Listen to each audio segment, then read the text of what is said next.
नमस्ते, मैं डॉक्टर अनुश्री हूँ, मेडिकल ऑन्कोलॉजिस्ट। आज हम बात करेंगे प्रोस्टेट कैंसर के बारे में। प्रोस्टेट कैंसर आमजन में 60 साल की उम्र के बाद ज्यादा कॉमन है। ये आ सकता है, प्रेजेंटेशन इसका जैसे सिम्टम्स हो सकते हैं, पेशाब का रुक रुक के आना शुरुआती उसमें, पर अगर बीमारी बढ़ जाती है तो मरीज को हड्डी में दर्द, कमर में दर्द, इस तरीके की समस्या आ सकती है। प्रोस्टेट कैंसर का ट्रीटमेंट 3 तरीके से हो सकता है: सर्जरी, रेडिएशन या कीमोथेरेपी या टारगेटेड ट्रीटमेंट।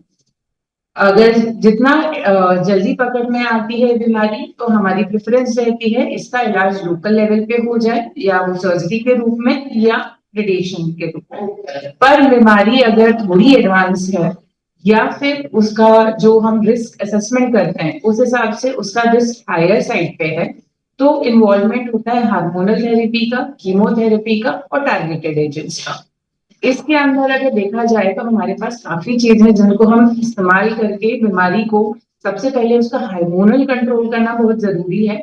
वो चाहे एक ऑपरेशन के जरिए, इंजेक्शन के जरिए, जिसे हम कहते हैं मेडिकल मैनेजमेंट के थ्रू उसका कर सकते हैं।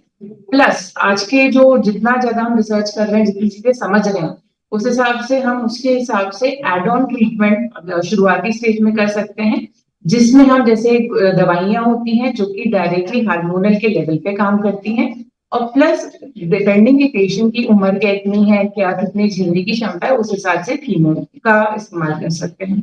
ये सारी मोडालिटीज को यूज करके, ट्रीटमेंट को यूज करके ज्यादा से ज्यादा अर्ली जितना हम उसको पकड़ पाते हैं, अर्ली डिटेक्शन कर पाते हैं, उतनी ही जल्दी हमारी उस पूरी तरीके से बीमारी को खत्म करने की क्षमता बढ़ जाती है, और साथ ही में उसका ट्रीटमेंट हम लोग बेटर कर पाते हैं और लंबे समय तक बीमारी कंट्रोल में रख पाते हैं।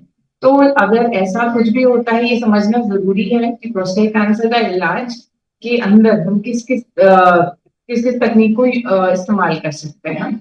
ये एक बेसिक जानकारी रहेगी, और ड्यूरिंग ट्रीटमेंट अगर मरीज का जिस वजह से जैसे जैसे एडवांसमेंट होता है, जैसा जैसा ट्रीटमेंट होता है, आज हमारे पास काफी जेनेटिक इवैल्यूएशन पॉसिबल है। हम जेनेटिक इवैल्यूएशन करके, डिपेंडिंग उसमें किस पेशेंट का किस तरीके की रिपोर्ट आई है, अब हमारे पास एक टारगेटेड पाथ इनहिबिटर्स का ट्रीटमेंट भी है, जो आपने सुना होगा कि प्रिसीजन ऑन्कोलॉजी है, ट्रीटमेंट पेशेंट के हिसाब से हो रहा है, जेनेटिक बेसिस पे हो रहा है।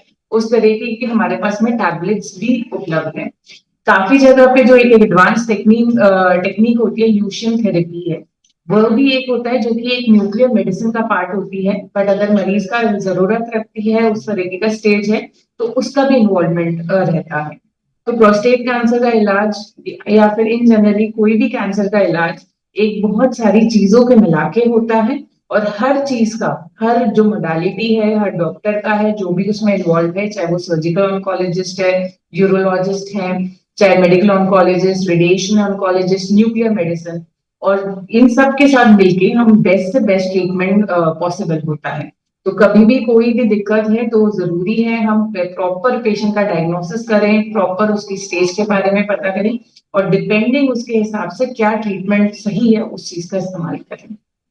धन्यवाद।